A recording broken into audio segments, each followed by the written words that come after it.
Let me ask you something. When you think about your life and the stories that you have, what do you remember? What stories come to mind? And what did you learn from it? I discovered that any story can teach us something, even the ones we walk past every day and think, that's just something that happened. But there's a reason that it stands out, that it's still part of us. And so we're going to explore that. And I am very happy to have you join me here as we go through this treasure. And just a quick outline of what the treasure acronym stands for. T is our first letter, and that's what we're going to explore today. T is for take a look. R, the next letter, is for recognize what grew there. Then E is for extracting the jewel or the gem that is in the story. Sometimes it's just a simple insight. S is for sowing it, sharing it, planting it into something that's useful. U is for understanding. And also that can go into what our beliefs are, what our true understanding is. And then we come to another R. And that R is to release. Release what's not useful. And then the last letter is an E, which is embracing your whole truth, your whole story, because it's all you. So that is a quick overview, and we're going to jump right into the letter T. Okay, so T in treasure stands for take a look. And not every story has to be heavy. It doesn't have to be a trauma story or anything like that. It just can be a simple one, and it can still teach us something. And I'm going to prove it to you by sharing one of my experiences. And it's kind of a silly one, but I think there's something to learn, and I know that I learned from it. I didn't think I would, because this is one of the stories that I didn't think could teach me anything. It was just one of those things that happened in my life. And so I used it as a test case for myself as I went through this. When I was a teenager, a group of my friends and some friends of friends and some siblings, we decided to go to experience different churches. Now, before I get into a lot of what we experienced in that journey, I need to give you a little frame of reference from where I was at that point in my life. To me, a church experience meant that we went and sat in an audience and listened carefully to the speaker. And in the church that I went to, there was various speakers. It wasn't one particular priest or anybody that did monopolize the sermon. It was a variety of different people. And we would just sit quietly and reverently, and it was orderly. And except for a little bit of noise from children and babies, there wasn't anything really to it except just listening to the sermon, and that was it. So when we went to these different churches, it was quite something to experience what I'm going to call everything else. It was something really outside of my realm of comprehension at the time. In fact, we went to one church, and all they did was sit in quiet meditation. Everybody just sat with their hands in their lap and their head down, and I was looking around like, is something supposed to happen here? I'm not sure.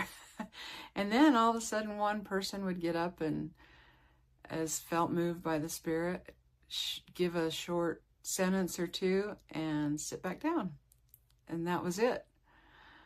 And then we went to other churches where there was lights and band playing and all kinds of, I thought, did we step into the wrong building? It didn't feel like church at all. It felt more like a party.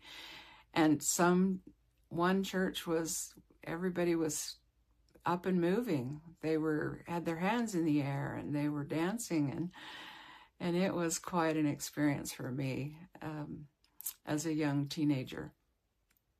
But there's one particular church that stands out in my memory like no other. That's the story I'm going to tell. And you can tell I'm already feeling the little, of wanting to share this story because I definitely made myself known in that moment. But here we go. So we were in this church, and the priest or the preacher was up on a stage, and he was occupying the entire stage. He was telling us the story of Lazarus. Well, I was familiar with the story of Lazarus. I'd heard it before many times in my life, but I'd never heard it like this. This man belonged on Broadway. He was so animated, and he was all over that stage. I went to church with someone standing behind a pew, and they didn't move. And so here again, this was a new experience. But he was all over the place. And he was pacing back and forth on the stage. And he went in detail about the stories of Lazarus, and Mary and Martha were crying, and I was just so drawn into this story that I'm sure my mouth was wide open, and I was just there. I could feel the rocks around Lazarus's body. I could feel the damp, cold air. The whole thing. And then the moment came where Jesus raised Lazarus from the dead, and the preacher acting the part, pointed with his finger and shouted as loud as he could, and he just, almost in an angry tone, I thought, "Lazarus, get up off that bed," as loud as he could. Well, suddenly I had 2 elbows in my ribs from both sides, my sister on one and my friend on the other. And it wasn't until that moment that I realized I had done the unpardonable. I had spoken out in church, out loud, and it was, "Oh, sure." Well, every eye in that church turned to me, and the preacher himself stopped his sermon, looked directly at me, and said, "Yes, young lady, it's true." And then he carried on, bless his heart, just went right on with the sermon. But there was a few audience members, and I remember the lady in front of me in particular. She kept her disapproving eyes, locked on me. Well, if the earth could have opened up and swallowed me whole, I wouldn't have complained at that moment. So my friends, they decided, not as graciously as the preacher did, to let it roll off. They told me in no uncertain terms that if I ever embarrassed them again like that, I'd have no friends at all. And I was definitely out of the church exploration club.